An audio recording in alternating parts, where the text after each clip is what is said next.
Sabay-sabay na po tayo,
I'll rise with you.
Here I am to worship. Here I am to bow down. Here I am to say that you're my God. You're altogether lovely, altogether worthy, altogether wonderful to me. Hallelujah. Let's give our praises. Let's give our glory to our Lord. Hallelujah. Hallelujah.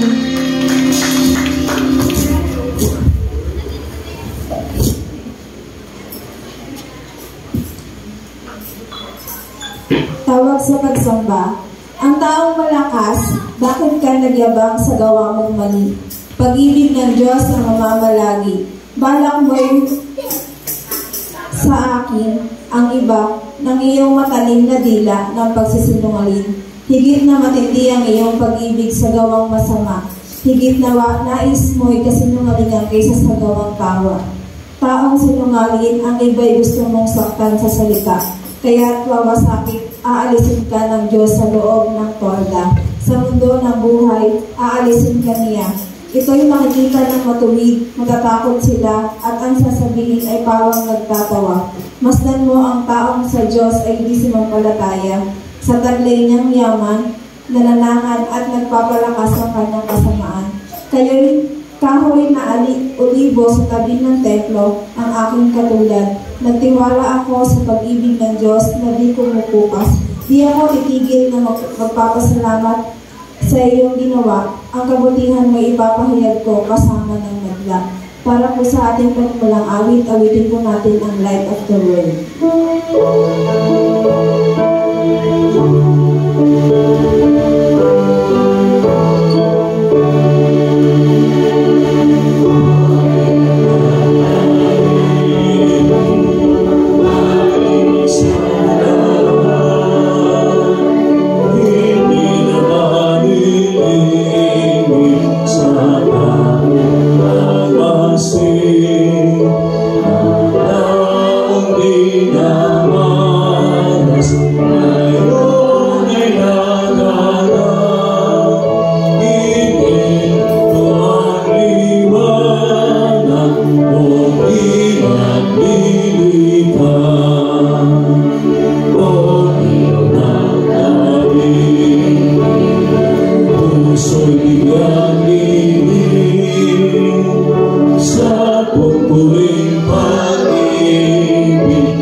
Panginoon, maraming salamat po sa umagang ito na ibinigay niyo po sa amin, Panginoon. Maraming salamat, Panginoon, sapagkat hindi mo kami pinabayaan ng isang linggo, Panginoon. Panginoon, bagamat nakaharanas po kami ng hindi magandang panahon, ay hindi mapipigilan ng aming puso, Panginoon, na magpuri at magpasalamat sa iyo ngayong araw, Panginoon. Tinadalangin namin, Panginoon, ang nakaharanas ng matinding bagyo sa lugar, Panginoon. Lukupin niyo po sila, Panginoon, ng inyong proteksyon. Dinadalangin din po namin, Panginoon, ang araw na ito, ang taong magdadala ng mensahe ng inyong buhay, Panginoon. Nawa, Panginoon, ay may sa puso at may sa buhay namin ng bawat isa sa amin. Ito po ang aming panalangin sa pangalan ni Jesus. Amen.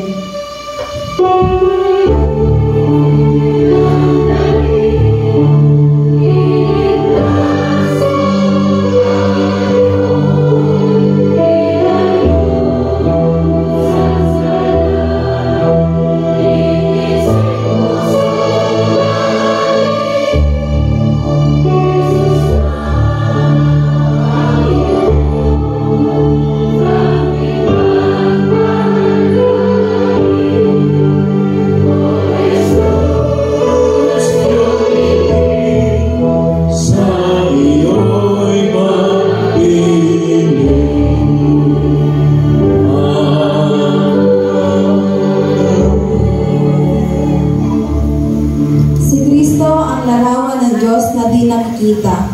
Siya ang panganay na anak at pangunahin sa lahat ng mga nilikha. Sapagkat sa pamamagitan niya ay nilikha ang lahat ng nasa langit at nasa lupa. Nakikita man o hindi, pati ang mga espiritual na kapangyarihan, paghahari, pamamahala at pamumuno. Ang lahat ng nilikha ng Diyos sa pamamagitan niya at para sa Kanya, siya ang una sa lahat at ang buong sansinukob ay nananatili na nasa kaayusan sa pamamagitan niya. Siya ang ulo ng iglesia ng kanyang katawan. Siya ang pasimula. Siya ang panganay na binuhay mula sa kamatayan. Upang siya maging kamunahin sa lahat. Sapagkat minarapat ng Diyos na ang buong niyang kalikasan ay manatili sa Kanya at sa pamamagitan ng Kanya. Ginoon ng Diyos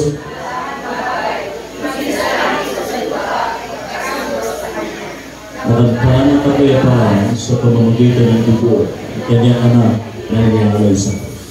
Dati, kayo'y malayo sa Diyos at naging kaaway niya dahil sa inyong paggawa at pag-iisip ng masasama. Ngunit naging tao ang anak ng Diyos at sa pamamagitan ng kanyang pagkamatay ay pinagkasundo kayo sa Diyos. Nang sa gayon ay maiharap niya kayong banal, walang kapintasan at walang dungis. Subalit kailangan ninyong manatiling tapat at matatag sa inyong pananampalataya. At huwag pabayaang mawala ang pag-asang dulot ng magandang balita na inyong narinig. Niloob ng Diyos na akong si Pablo ay maging lingkod para sa magandang balitang ito na ipinangaral sa lahat ng tao sa buong daigdig. Gagawa ako sa aking paghihirap alang-alang sa inyo, sapagkat sa pamamagitan ay papatuloy paghihirap ang kailangan sa iglesia ng kanyang katawan. Ako'y naging lingkod nito.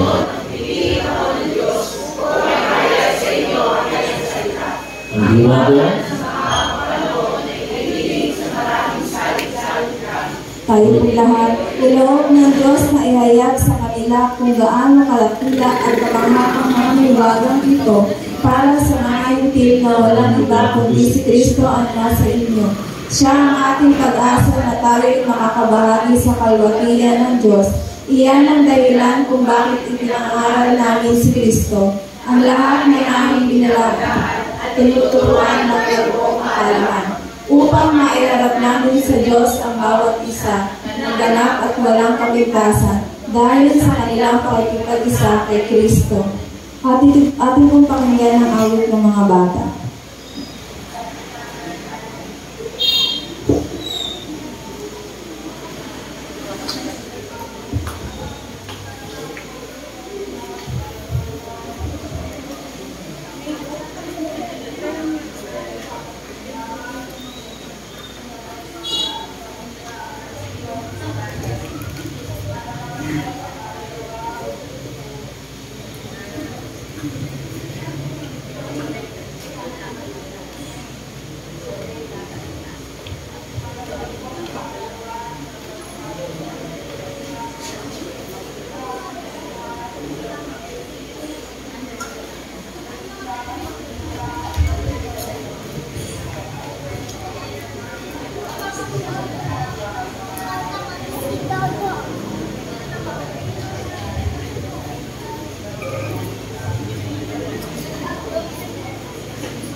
Para po sa panalangin para sa mga bata, tawagin po natin si Kapatid na Warren.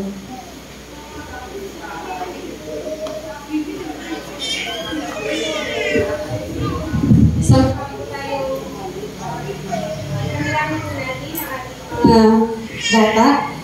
Ililinis po natin sila. Panginoon, maraming salamat po sa buhay ng mga batang ito na handa na umawit, sumayaw para sa iyo, Lord. Ingatan mo nga po sila sa isa na namang linggo na tatahakin nila sa kanilang pag-aaral at maging sa kanilang paglalaro. Ingatan mo sila, Panginoon, at pagpalain mo ang pamilya, ang mga magulang na naghahatid sundo sa kanila upang makapag-ensayo sila, Lord. Maraming salamat po at patuloy, Panginoon, pagpalain mo ang buhay ng mga batang ito. Aming dalangin sa pangalan ni Jesus. Amen.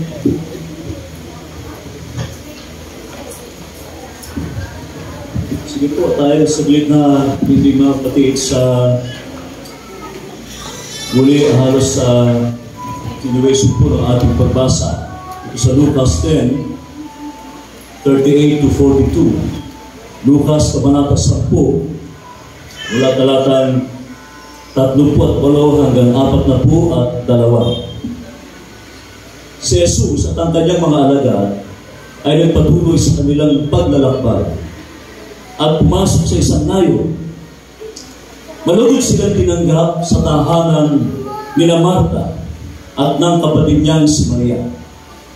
Naupo ito sa may paanan ng Panginoon upang makinig sa kanyang itinuturo.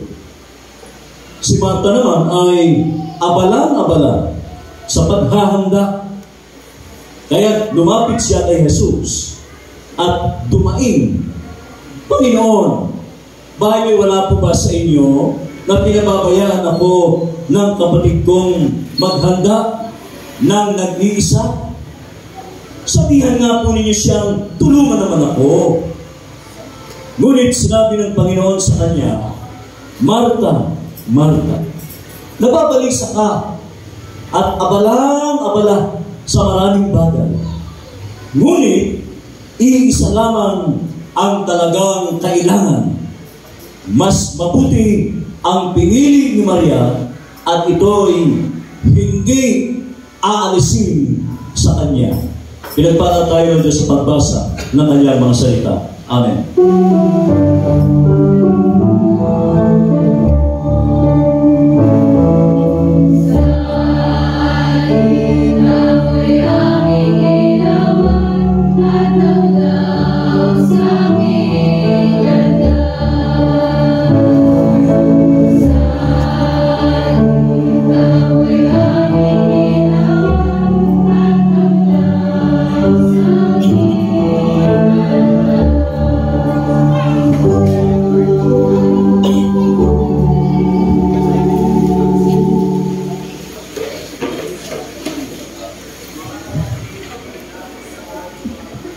Ating pong gawin ang ating paghahandog sa ating Panginoon. Tawagin po natin si Kat at si Jay.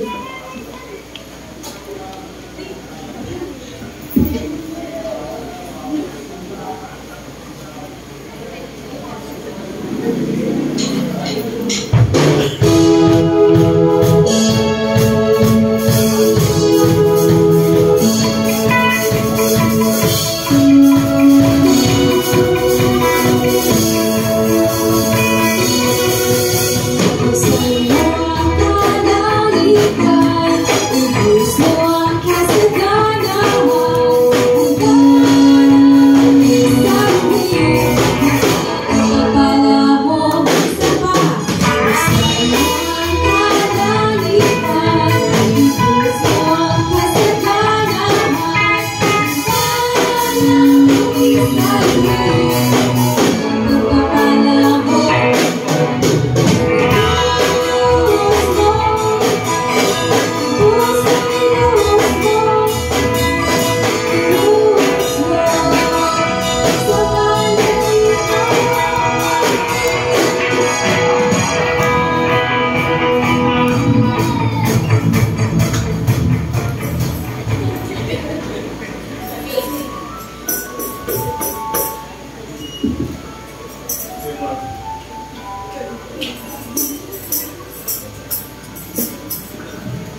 Hilingin po natin si kapatid na Martin para sa panalangin.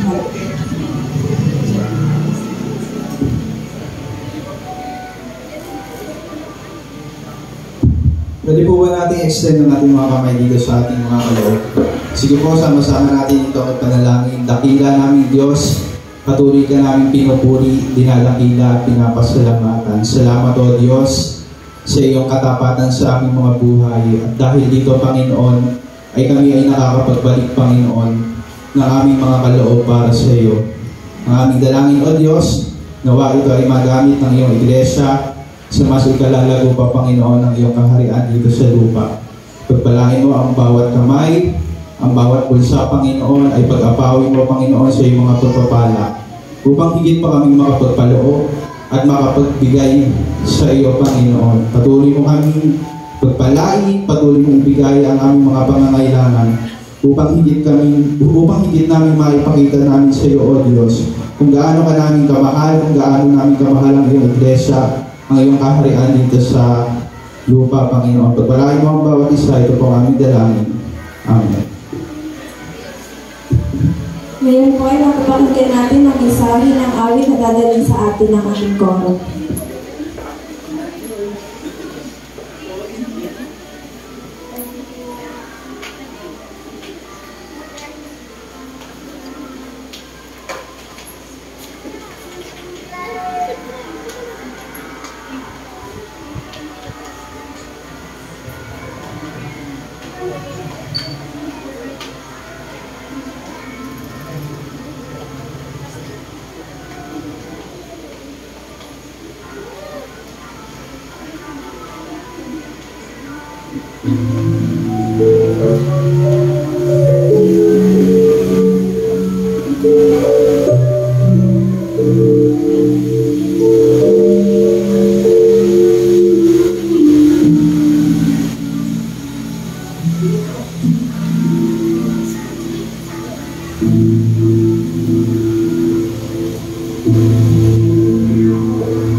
dahil narinig ko pumapalakpak. Pwede mo natin palakpakan ng Diyos, mga kapatid. Yeah. So, satisfied po ito sa tulog. Ikilala natin si kapatid na Joanna Pismo. Pismo? Nasaan po siya? Joanna? Pwede kumalat na ako, Joanna. Nasaan ka? Ayun. Palakpakan naman natin. Sige po. Salamat sa ating share natin ngayon. Kasi kaso, lagi ba si Ate Nicole? Search natin, kailangan ko laging dalawa. Mari ay nandiyan sila palagi sa likod para nag-asikaso ng ating mga bisita, ng ating mga pamilya. Magandang umaga po sa ating lahat. Kamusta na po kayo? Maganda ng paganda? Sabihin mo nga sa katabi mo, paganda ng paganda ka ngayon. Bakit pag pinag-uusapan yung paganda ng paganda, nangingiti kayong lahat? Sabihin naman ng kabila, payaman ka naman ng payaman ngayon. Ayan. Laging good vibes lang po, laging good vibes. Iwasan natin lagi nakasimangot, ha? Laging nakasimangot ay laging papangit. Tingnan mo yung katabi mo kung nakasimangot pa. Tingnan mo yung katabi mo, nakangiti na kayo? Nakangiti lang kayo. Nakasimangot. Nakakabawas ang beauty yan, mga kapatid. Nakaka-stress pa. Yan. Gandang umaga po muli sa ating lahat. Parang malapit-lapit po sa mensahe natin, kulang at saka labis. Kulang at labis. Yung kasi ang nakita ko parang hinahatid ang mensahe ng dalawang magkapatid. Isang kulang. Pero alisa naman, mas maganda, nandun tayo sa kita. Sapat lang, amen? Sapat lang. Pinagpapala. Diba? At siyempre pa, dahil every Sunday ay, mga ilang Sunday pa ito, ay yung ating Pentecost Sunday, na ibig sabihin ay nasa panahon pa rin tayo ng pag-aani at pananakop. No? Ibig sabihin ng Pentecost ay pag-aani at pananakop. Yeah. At alam ko po na ito'y isang malaking katanungan sa atin. Hindi lang katanungan, kundi isang malaking preparasyon ito sa ating lahat. Dahil taon-taon ay tuwing may bagong manggagawa, laging naghahanda. Nakikita natin parang laging may panibagong programa, laging may adjustment sa mga programa. Bagamat yung aming dadatnan ay itinutuloy lamang po namin. Wala naman kaming binabago. Yung pa din ang nasa right track pa rin tayo ng pagbibisipulo, ng paglusong, tinatawag natin disciple making. Bahagi nito ay kung paano din tayo nagkakabuklod-buklod, nagkakasama, nagkakaisa. Amen? Lalo na yung mga gawain na ating isinasagawa sa buong isang linggo. Yes. Ito pong nakaraang linggo ay alam natin talagang hindi natin alam kung saan tayo lulugar dahil nandun pa rin yung ating pagtataya o pagmamasid kung hanggang saan at kung papaano din natin isinasakatuparan yung ating mga gawain. Sa kabila nun, siyempre nahihiya din kami. Hindi naman kami basta pasok lang ng pasok sa buhay nyo dahil meron din naman kayong sariling obligasyon. Tama po ba? Hindi po ganun kadali. Ano po? Pero bago yun ay siyempre pa masaya din tayo lahat dahil sa mga graduates natin. Pwede ba natin palakpakan sila? Yung mga nagsipot tapos sa kolehiyo. Lalo na po, yung may mga magna, may summa at cum laude. No. May cum laude. Magna. Magna, mahaba kasi. Tama ba, Magna, Manya? Iba tamang ano doon, Kuya Marvin, yung ating accountant? Magna ba, Manya? Manya na habit. Mamaya na habit. Hindi po ba? Magna, kung ano man yan. Nagpapasalamat tayo sa Diyos dahil talagang napakapalad ng inawan mo. Maraming magagaling dito. Pwede bang palapakan nyo? Mahuhusay kayo. Maraming Marta at Maria. Ayan. 2M. Dalawang klase ng katauhan. Dalawang klase din ng katangian ang ating pagbasa ngayong umaga. Diba? At magkaiba nga lang. Pero hindi naman pwedeng pagluwalay. Hindi pwedeng isa lang yun. Mas ginugusto pa natin na sila ay pagsamahin natin. Magkasali, welsa. Sapagkat mas marami ang kanyang magagawa. Pwede naman talagang, yan sabi nga nasa ating priorities natin, ano ang dapat nating unahin? Hindi po ba?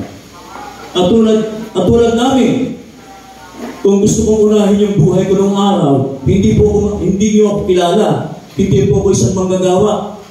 Dahil sa panahon namin ng Pastor John Santillan, nagiginto sa Norte, doon po kami halos sabay-sabay na dumaan sa procedure, sa proseso ng pagiging manggagawa sa ministerial. Mas pinili ko yung ministry kaysa sa Canada. Maayos na lahat ang dokumento ko papuntang Canada. Pera na lang ang hinahanap ko, pera na lang. Yun na lang kung ano man yung hinihingi sa akin. 100,000 din, 100,000. Sabi ni Ate Merly, sige, kung ano ang tinitibok ng puso mo, kung saan ka maluwag, kung saan ka masaya, pero hindi ko nga nasagot po yun. Hindi ko masagot kung masaya ako nung pupunta ng Canada. Dahil doon sa papeles na doon sa slaughter, pupunta ako doon para lang magkakatay ng baka, ng baboy, yung aking NC2 Butcher. Ang galing niya, tilaling, naalala mo, sa'yo talaga ang 1OP sa memory. Yun mo na, ipasok mo pa yun. 1OP talaga. Talagang napaka-talented na talagang special child talaga si... talagang talented si Ate Lalia. Hindi, iba yun mas pinili ko yung... Sabi ko, Panginoon, ano ba naman ito? Napakakuli. Hindi naman yung ibang taong nangungulit sa akin. Pero lagi nagpaparamdam sa akin ng Diyos sa panaginip, sa gawain, sa iglesia. Kahit nasa panahon po ako ng trabaho sa Novaliches, sa Cubao, sa Fairview, palaging ang laman ng isip ko, ang laman ng diwa ng puso ko ay gawain pa din. Hindi talaga nawawala. Ano ba sabi ko, Panginoon, napakakulit ko. Ang kulit mo naman, boss. Lagi ko siya tinatanong. Diba? Kaya, alin nga ba sa dalawa? Tayo ba'y nasa katauhan, nasa katangian ni Maria o ni Marta? Alin ba ang mas mahalaga sa dalawa? Bagamat sa huli, sinabi na sa atin yung sagot. Mas pinili, mamaya na tayo, mas pinili. Sabi ni Jesus, mas pinili ni Maria ang ang pinakamabuti. Bagamat yun ang ending, yun ang sa huli, gusto sa gitna, gusto ko munang pagdilay-nilay ang pagdili-dilihan muna natin. Sino-sino nga ba ang mga Marta sa ating panahon ngayon? Sa ating kasalukuyan? Sino-sino yung mga taong yan? Hindi naman natin sinasabi na hindi maganda yung kanilang ginagawa. May Martang tagalinis, caretaker. May Marta na, nandito yung ating praise and worship team. May Marta na tagapag-ayos ng bulaklak. At nakita ko yung mga halaman ay may plastic. Meron tagapaglagay ng mga bulaklak. Ito, plastic. Totoo. Sabi ko doon sa dulong Malabon, mga kapatid, hindi nyo kailangan gumastos. Kasi po yung pinagaling kong Lord of the Harvest. Imagine, malaking iglesia, air condition na iglesia, pero ang aling inilalagay na bulaklak, mga bulaklak tatanim ng mga miyembro sa kanilang bakuran. Magagandang bulaklak. Mahilig sila mga kababayan kasi may magtanim, mga martang yan, mahilig magtanim eh. Kaya, pag nag-retreat po kami sa Baguio for 2 years, namimili pa talaga ng bulaklak ng halaman sa Baguio. Ako talaga naman. Kaya yung loob na sasakyan, para kami nasa Encantadia. Ahas na lang ang kulang. Ang dami-dami mga halaman sa loob sa LT, sa Travis na yun. Sabi ko, mga kapatid, baka ma-overload tayo, ha? May mga kababay, mahilig mamili. Diba? Sabi ko, sa Dulong Malabon, hindi nyo kailangan gumastos. At ayaw ko naman mga kapatid na maglalagay tayo ng plastic. Di ba? Gusto nyo ba may plastic doon? Diba? Oo. Huwag tayo maglalagay ng plastic. Okay lang yan sa tao talaga. Kung isa may plastic na tao, di ba? Pero huwag tayo maglalagay ng plastic sa altar. Nakikiusap ko. Kahit po yung mga halaman, ito, maganda po ito. Kahit yung mga halaman po, gastos ko eh. Hindi ko sinasabi mo kayo gumastos. Pero, inihahalin tulad ko lang na yung mga iglesia ko pinanggalingan, meron silang may mga alaga silang halaman. At yun ang kanilang nilalagay sa altar, binibisit. Mas maganda pa kaysa sa nabibili. Mas maganda pa kaysa sa nabibili at gastos pa nga naman. Gastos pa nga naman. Yun ang gagawin ng Dulong Malabon. Kanya-kanya po. Kanya-kanya tayo ng katangian ng paglilingkod. At maituloy ko nga, sabi ko nga, bakit mas pinili ko? Dapat sana kahit pa paano, maalwan. Hayahay ng buhay ko ngayon sa edad 55. Sa edad 55, nasa Canada na ako. Sama-sama na kami nilagpasudya sa Tinyan. Sabi niya, sige, kung kumpleto na padala mo na sa akin. Dahil nandun na ako, mas madali na ang proseso doon sa Canada. Sama-sama po kami ito. Boom siya. May NC2 po ako niyan. May NC2 po ako niyan. Tatlo yung NC2 ko, isang food processing at isang bread and pastry. Bakit po ginawa yun? 1 month. Nag-aral po kasi food and bread and pastry sa Malolos, libre. Dahil yung mga satellite ng ano ba eskwela niya? TESDA. Kailangan magturo, lalo sa livelihood. Naggawa kami ng cake, gumawa kami ng Spanish bread, gumawa kami ng braso de Mercedes. Di ba? Bakit ang tanong ko doon bakit ko ba braso de Mercedes? Malaki kasi daw yung braso de Mercedes. Yan ang sagot nila. Para lalo ko naguluhan. Malaki daw kasi yung braso de Mercedes nung nagluluto. Kahahalo yung kanyang ginagawang tinapay. Kamamasa. Braso de Mercedes. Nakalimutan ko na mo yun. Nakalimutan ko na yung pagawa ng pandesal tayo pa. Easy. Chicken lang yan, chicken. Pagawa ng pandesal. Provide lang kayo ng ano ba tawag? Oven. Oven. Ready na kayo ng oven. Pwede nyo gawin project yan. Mag-livelihood tayo mga kapatid. Kaya lang, hindi tayo pwede magtayo ng panaderia dito sa loob ng kapitid. Sa labas tayo magtayo. Huwag dito sa loob. Baka magkukalang pwede po ang gumawa ng pandesal. Kayo po. On the spot, tutulong sa inyo. On the spot, tutulong sa inyo. Agawa ng pandesal, tinatawag. Yes, mga kapatid. Kaya, narito, hindi naman malaking sweldo. Hindi malaking sweldo.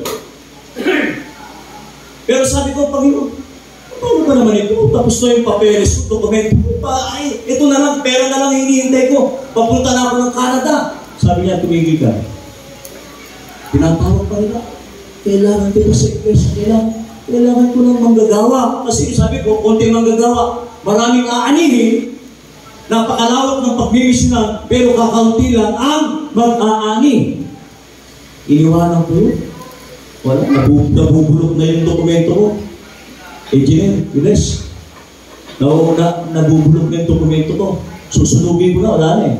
Wala na, 55 na ako, hindi na ako pwede pumunta doon, wala na po. Overage na.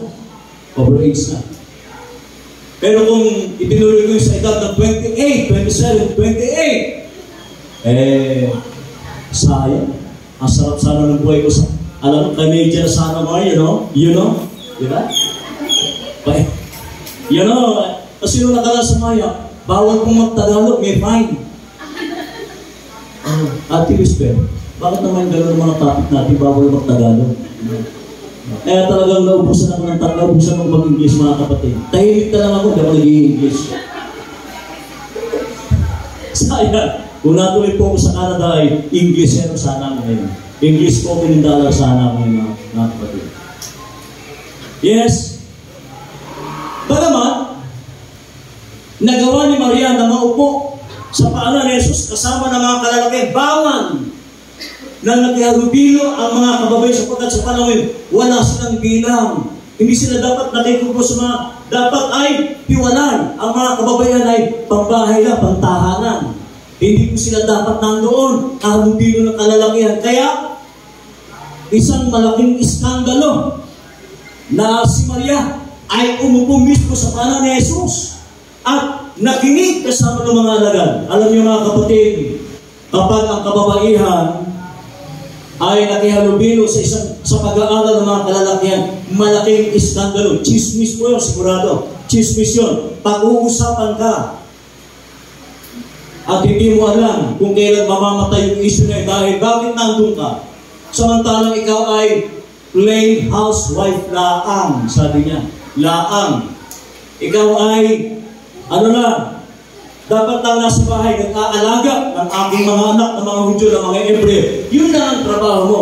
Hindi mo kailangang makihalubilo sa mga kalalakihan. Kaya, ganun pa man, na magpulong-pulong ng yung mga alagad. Samantalang siya naupo, nagpulong-pulungan yung mga alagad. Kasi nga, iskandalo po yun eh. Malaking iskandalo. Malaking issue yung ginawa ni Maria. Pero, anong sabi ni Jesus? Mas pinili ni Maria ang pinakamabuti sa kanyang buhay. Sabi ko nga doon sa kalalakihan ng Sabado, mga kapatid, basahin niyo po yung mga sulat ni doon po sa sulat po sa Genesis 22, 1-11. Diba? Tinawag ng Diyos si Abraham. Ano sagot ni Abraham? Narito po ako. Wala siyang ibang sagot, kundi narito, 2 beses, narito po ako. Maaaring sa 2 beses ay magbago ang sagot ni Abraham. Pero ang kanyang sagot ay nanatiling sa, narito po ako. Hindi siya nagtanong, bakit po? At saka bakit niyo po doon ipapadala? Pinili ni Abraham ang pinakamabuti, ang pinakamainam. Di ba? Yun yung tinatawag natin, narinig niyo yung tinatawag ng audible voice. Ano? Nakikinig si Maria gamit ang 2 tenga kaysa mas madalas na nagsasalita. Tayo po ay mas madalas na makikinig kaysa sa dumadandaan. Di ba? Isa lang naman ang bibig. Pero ang mga kababaihan, talent po nila talaga yan. Alam niyo ba sa pag-aaral, mas marami silang words. Ilan sila? Ilang words pa yan? Aminado naman kayo, ano? Okay, aminado naman kayo. Talent po kasi nila yan. Alam niyo ba yung isang kalabas sa television? Ang talentadong Pinoy. Yeah. Pero ba mga talentado pala kayo? Mga talented pagdating sa pagsasalita. Pero itong si Maria, hindi siya nagsalita.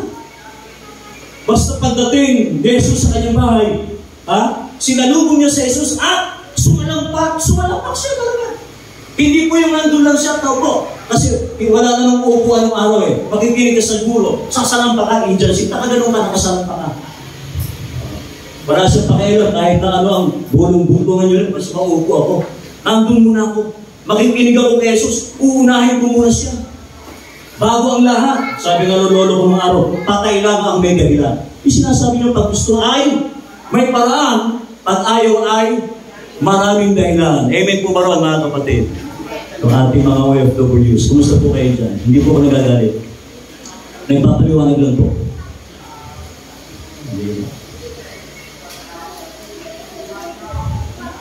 Mas pinili ni Maria yung pinakamabuti. Pinili ko rin. Sige na nga ako, Panginoon. Total naman, makulit ka. Makulit ka talaga. Sige po, papasok ako sa pagiging manggagawa. Unang destino ko ay sa Calero. Yan, Calero. Talaga napakagandang iglesia. Ma-challenge. Unang 1 kilometro, ang layo. 300 pesos ang sweldo ko. Imagine paano ko nabuhay, no? Buhay pa ako. Buhay pa. Hindi ako kumamit. Nakaka-stress, nakakapagod yun eh. Kung na-stress mo, tignan mo yung katabi mo, di ba? Oh, nakaka-stress pa yan, tignan mo yung katabi mo. Nakaka-stress pa yan, hindi naman. Hindi naman. Di ba? At bagamat sinabi ng Diyos, ang pagtawag ng Diyos kay Abraham, isang beses lang, Abraham, hindi na paulit-ulit. Yung mga bata po ngayon, paulit-ulit na tumatawa. Tayo pag tinatawag, tama yan, Rodel, nasaan ka? Labas na yung, talagang lumalabas yung litig mo. Ayaw pa lumapit. Sasabihin na anak mo, wait lang po. Tagal nila sumagot. Ang tagal lumapit. Di ba? Pero si Abraham, isang beses lang, Abraham, narito po ako. Hindi niya sinagot, bakit po? Walang ganun. Basahin niyo, walang ganun. Sa Genesis 20. Wala siya. Bakit po? May ginagawa po. Busy po ako eh. Marami po ako obligasyon sa buhay. Marami po ako aasikasuhin pa sa buhay, sa pamilya. Di ba? Hindi naman sinasabing bawal maghanap buhay. Pero, dapat nga ay, maging si Abraham, alam niya ang kanyang prioridad na kasing iyaman niyo din. At si Abraham mas mayaman siya sa inyo. Marami sa ari-arian. Hindi lang lupa, hindi lang mga kamil. Napakarami niyang lupa. Pero ang sagot niya, narito po ako, Panginoon. Narito po ako. Tinanong ulit, Abraham, narito po ako, Panginoon. Di ba? Ilang kaya ang ganun pa sa atin? May meeting tayo sa linggo. Ilang kaya makakarating? Diba? Pupunta tayo sa dulong Malabon. Ilang kaya ang makakasama?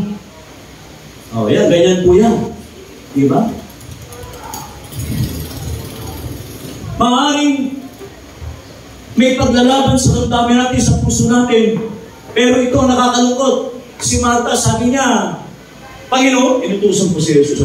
Tinawag mo pa, Panginoon, pwede mo bang utusan niyo si Maria? Pakitulungan naman ako. Alam na mga pinagkakanda ko ba na dito? Parang walang ginagawa. Tulungan naman ako. Hindi siya masaya. Meron siyang pagre-reklamo sa kanyang damdamin, sa kanyang kalooban. Ginagawa natin ang isang bagay, paaring sumusunod tayo, pero hindi tayo masaya. Merong labag sa kalooban natin ang pagsunod sa Diyos. Ano yung kanta sa inay? Maligaya ako sa paglilingkod, maligaya sa kay Jesus, kapayapaan ko ay, diba? Dapat maligaya tayo sa paglilingkod. No? Sabi ko kay Ate Merlin, talaga bang maligaya ka sa paglilingkod? Sagot? Yes, amen. Yes, amen pa. Si Ate Rebe, maligaya ka pa talaga sa paglilingkod. Hindi ka nagre-reklamo parang si Martha. Hindi naman. Magtanong tayo ng iba. Pero so, maligaya mo sa paglilingkod? Maligaya. Okay.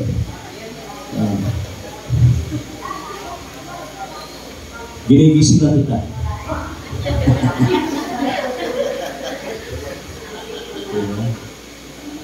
Mga kapatid,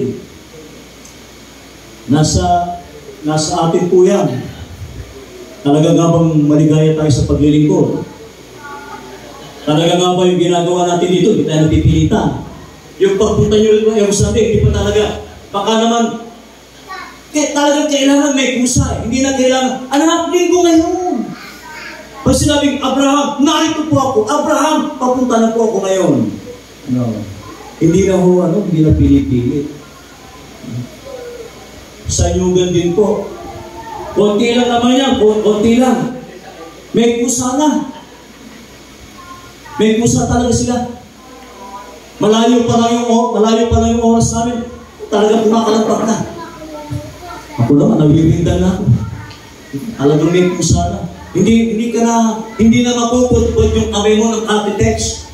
Doon sa keypad mo, hindi ka na mapuputput. Basta sinabi ito yung gawain, nandun na agad sila. Tara, nandun na agad sila. Dahil masaya sila sa kanila, masaya tayo sa ating paglilingkod. Masaya nga ba talaga tayong gumagawa sa ating worship? May gumagawa kasi para si Martha. Gusto ay makompensate. Gusto ay natutumbasan ang lahat ng kanyang ginagawa. May kanya-kanya talaga tayong katangian. May kanya-kanya tayong katangian sa paglilingkod. Diba? At ang ginagawa natin ito ay, ang ating paglilingkod ay hindi tayo napipilitan, kundi maligaya tayo sa ating paglilingkod. Amen? Pwede po natin palakpakan ng Diyos, mga kapatid. At sa huli ay 10:50 na. Alas 10:15 na. Sana po, katulad ng magkapatid na ito, bagamat magkaiba sila ng katangian, alam natin kung ano mga dapat natin unahin sa buhay. Pagpili sa buhay. Katulad, hindi ko sinabing kayo pumasok sa ministerial, pero alam natin kung ano ang mga dapat natin unahin, mga kapatid. At katulad ni Maria, katulad ni Martha, katulad ni Abraham, maging ang kanyang kaisa-isang anak. Kaya ba natin bitawan yun? Yung kaisa-isang alagang-alaga natin, ayaw natin bitawan. Bisyo, sobrang pagkahanap buhay natin. Hindi naman sinasabing mo, huwag tayo maghanap buhay. Dapat alam natin kung saan tayo lulugang. Alam natin kung ano ang dapat natin unahin sa buhay. Alam natin kung ano ang pinakamabuting desisyon, katulad ng desisyon ni Maria. Unahin natin siya. Unahin natin siya, mga kapatid. Hindi ko sinabing huwag na kayo maghanap buhay. Pero katulad ni Abraham, isa-isang anak, pinakamamahal na anak, hindi siya nasubukan ng Diyos. Dalhin mo rito yung anak mo. Iaalin mo siya sa akin. Ano sabi ni Abraham? Okay, mga tauhan ko, may mga tauhan siya. Para nyo ba, poor si Abraham? May tauhan siya eh. Diyan muna kayo, bayawan kayo sandali at akit kami sa bundok ng Moriah. Yung pag-akit pa lang niya doon ay 3 days na. Imagine, 3 days na, maglalakad ka na. Tayo pupunta sa kabila, ito lang, marami lang. Meron akong miyembro sa gawing habunon, kapit-bahay lang. Isang iskinil, talang ang pagitan sa Hagonoy. Hindi ko napapangalanan, baka ipagtanong nyo ba? Sa akin na lang yun. Malapit lang. At yung malalapit lang, may galap. Eto na. Hindi naman ganun kalakihan. Hindi naman ganun ang kalakihan. Hindi ganun kalakihan ang parking sa labas. Yung malapit lang. May mga dalawang sasakyan. Yung malalapit, baka naman nakikiusap ko. Alam nyo naman, makipunta ng parking doon. Huwag na tayo magdala ng sasakyan. Diba? Lalo na kung may mga senior, meron tayong konsiderasyon doon. Diba? Pero kung malalapit lang, imagine, inakyat ni Abraham yung bundok Moriah ng Horeb. 3 days, akala sila nakarating doon. Pero gaganda ng sasakyan. Diba? Tayo mga kaanip, gaganda ng sasakyan natin. Mabilis tayo makakarating doon. Pero bakit wala tayo? Pero tayo pa rin makarating sa bundok Moriah. Pero tayo pa rin tayo maupo sa paanan ni Jesus para makinig, sapagkat mas madalas iba ang napapakinggan natin kaysa makinig sa mga salita ng ating Panginoon. Marami tayong naririnig. Iba-iba yan. Kaya kung minsan yung dapat na pakikinig natin sa ating Panginoon ay iba't ibang mga balakid ang dumadating sa atin. Nawa po, alam na natin kung ano ang mas higit na pinili ni Maria. Na ang pinili ni Maria ay maupo mismo sa paanan ng ating Panginoon Jesus. Pero hindi naman ibig sabihin, baliwala na yung paglilingkod ni Marta. Pagsamahin natin ang dalawang katangian sa buhay ng ating paglilingkod. Sa pangalan ng Ama, ng Anak, at ng Banal na Espiritu. Amen. Pagpalain po tayo lahat.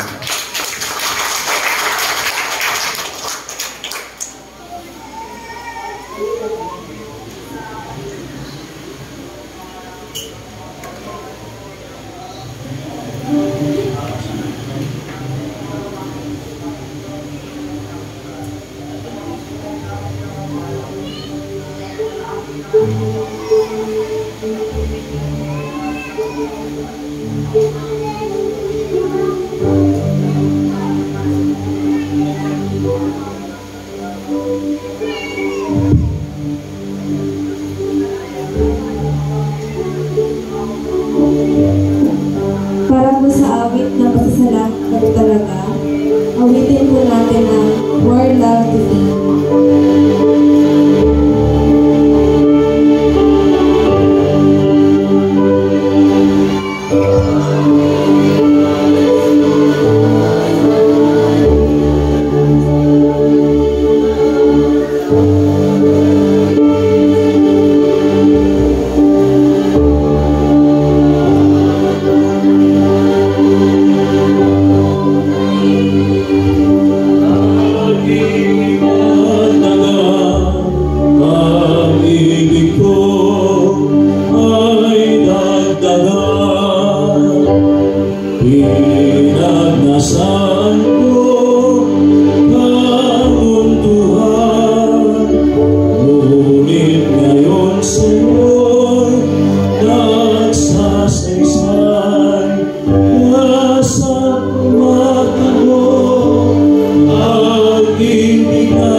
Salamat sa mga paalaala, sa mga mensaheng mayroong malaking kaugnayan sa buhay namin sa araw-araw, pamilya, sa aming mga personal na buhay.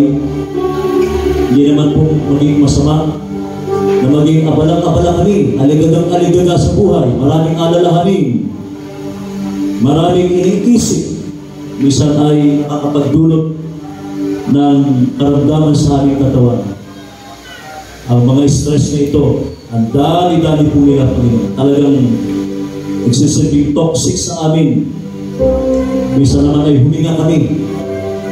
Hindi naman namin kayang pahabain ang aming buhay kahit gaano kami kaabala, kahit ang linggo ay ginagawa namin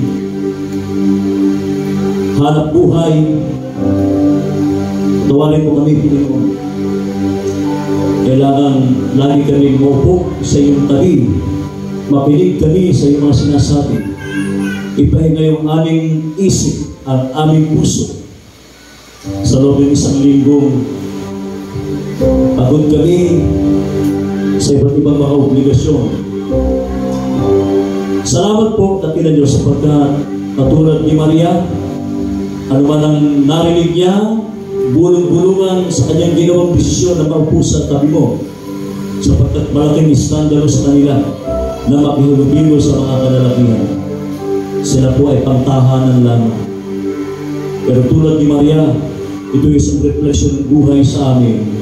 Makinig muna kami sa iyo. Maglaan kami ng mas higit na panahon sa iyo.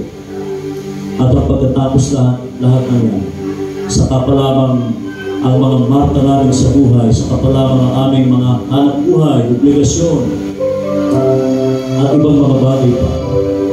Maraming salamat po sa buong isang linggo. Pag-iingat at pagpapala mo sa amin ang aming mga gawain at intercessory prayer, visitation, Bible studies, care groups. Lahat po ng ito ay ang aming pag-upo sa inyong tabi. Bagamat kasabay nito ang mga obligasyon namin, Dakilang Diyos. Tulungan po ninyo kami na huwag laging sarili lamang ang iniisip. Huwag lamang ang sarili naming isaat. Hindi lamang ang pinakamamahal namin. Trabaho, tungkulin, obligasyon, lahat po ng ito.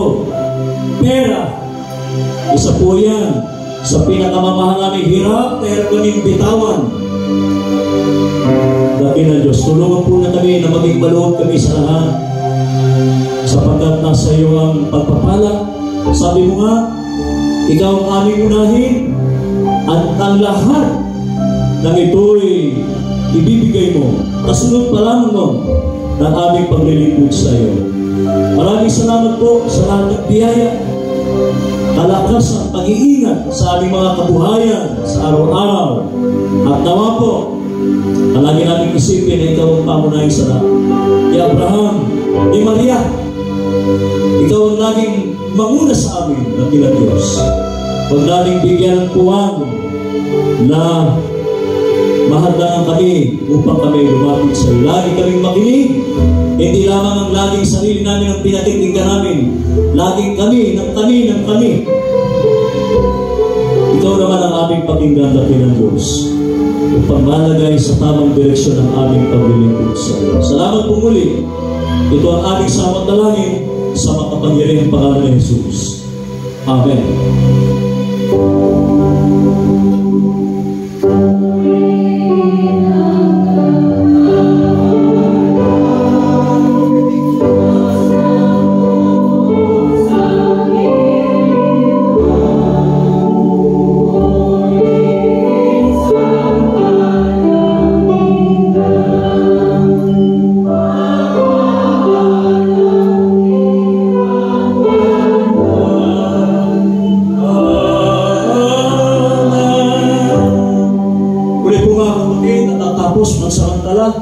Ang ating pananambahan sa umagang ito, pero paglabas ng pintuang yan, magpapatuloy tayo sa paglilingkod sa ating iglesia, sa ating Diyos at sa ating kapwa.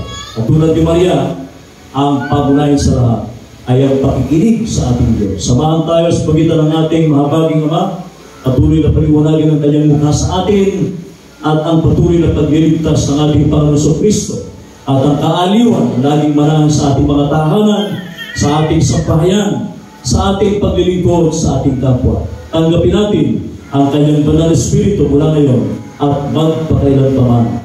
Amen.